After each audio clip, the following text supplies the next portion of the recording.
Hey guys, welcome to Boxing Squared for boxing news and views from around the internet. Anthony Joshua's promoter Eddie Hearn has doubled down on his rhetoric of not wanting to overpay, as he puts it, Deontay Wilder to fight Joshua, saying they are prepared to walk away if it does in fact come to that. The Joshua-Wilder negotiations, they've been going on for about 2 weeks or so.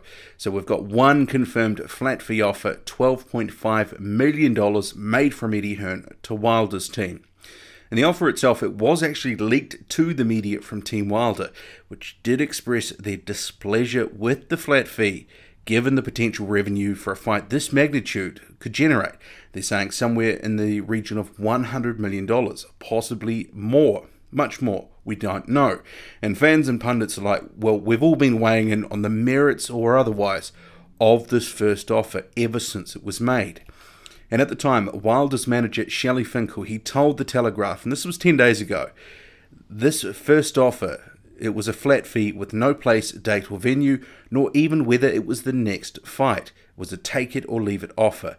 We will respond appropriately in the next day or so with our counter offer. So that counter-offer was meant to come. But in an interview with Seconds Out, Eddie Hearn says no counter-offer has been made.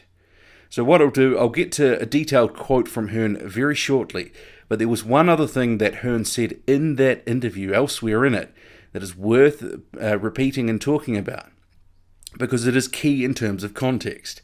And in respect of the profit, Hearn expects a Joshua vs Wilder fight would make between $40 and $50 million profit.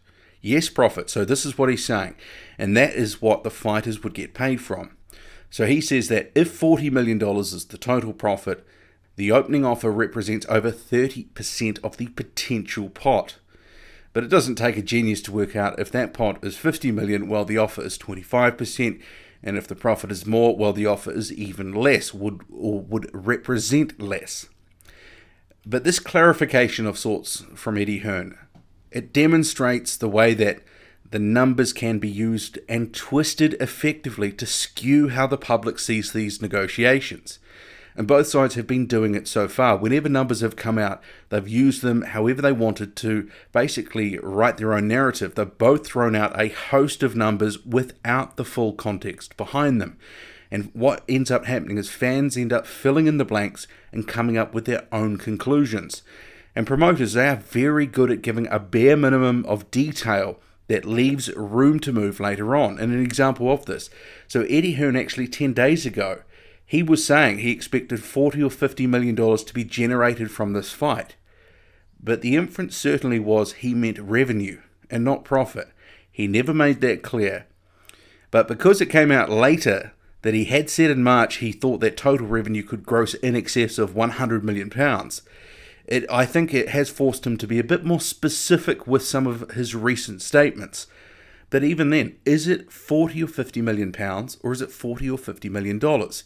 It's not exactly clear, because Hearn is talking in dollars, but does he mean pounds? And this is the wiggle room that he's leaving himself potentially. And I say all of that to say this. We need to take some of the numbers that have been bandied about from both sides with a grain of salt, because they have a vested interest, both sides, to position the information in a way that suits the story that they want to tell, that they want to get out there. And as I've mentioned previously, it's clear that both sides are desperately trying to win in the court of public opinion. They're trying to make the other side look as bad as possible, and that's just in case if things go sideways. So do keep in mind, whatever we hear in terms of the numbers and what each side is talking about, it's not the full information. Just keep it in mind. So Seconds Out, it asked Eddie Hearn about this money side, and Hearn reiterated by saying, look, we're not going to overpay Deontay Wilder for this fight. And asked if he was prepared to walk away, Hearn said, yes he was. And he followed it up with this meaty quote. We want this fight. Boxing needs this fight. I work in boxing. It's my job to deliver these fights. But I'll ask you a question. Do we need this fight? Put your common sense hat on. Does Anthony Joshua need this fight? No, he doesn't.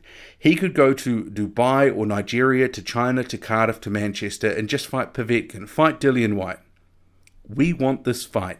Anthony wants this fight. We want history. We want legacy. We may not be able to do this again. But does that mean we're going to roll over and let you play with our balls while we give Deontay Wilder something he doesn't deserve? No. That's my job. Criticize me. Don't criticize Anthony Joshua. He's a fighter. I'm not doing it. We are not going to give Wilder 5 to 6 times his highest purse. It's negotiation. We've made that offer 10 days ago. We haven't heard back. No, there was supposed to be a counteroffer last Wednesday. We haven't heard back.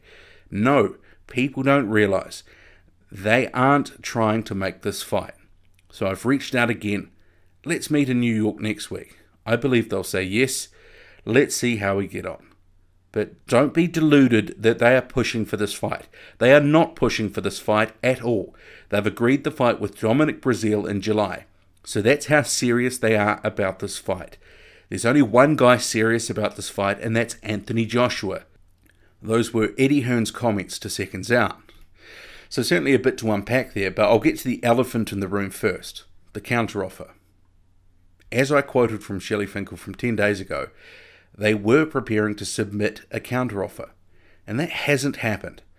And there's been no word publicly, at least from what I can tell, about what the hold-up is. It's all gone pretty quiet from the Wilder side. So it's a bit strange. No counter has been made. No counter has been forthcoming. And that makes negotiations tougher and more protracted, because there can be no back and forth with offers and such if only one offer has been put across and hasn't been responded to. And let's face it as well, the absence of an offer, it does give Hearn the oxygen that he needs and he wants to question what is happening and whether Wilder and his camp actually want the fight. Whether that's fair or not is irrelevant. The silence and inactivity, it allows Hearn to run that line. And couple that with the statement that he made that he had to reach out to get around the table and negotiate in New York next week, that he had to do this. Hearn is painting the narrative that it's all one-way traffic, that they are the ones putting in all the effort. But like I said, just, bear this in mind. It would be dangerous to take Hearn completely at his word alone, because he has a vested interest in making himself and his fighter look like they are the ones that are proactive. They're the ones trying to do this deal, get it done. And Hearn, he also threw in another element of doubt with this whole Dominic Breazeale comment that a Breazeale-Wilder fight has been made. And this is what Dominic Breazeale is saying on social media about a potential fight, or his next fight, potentially.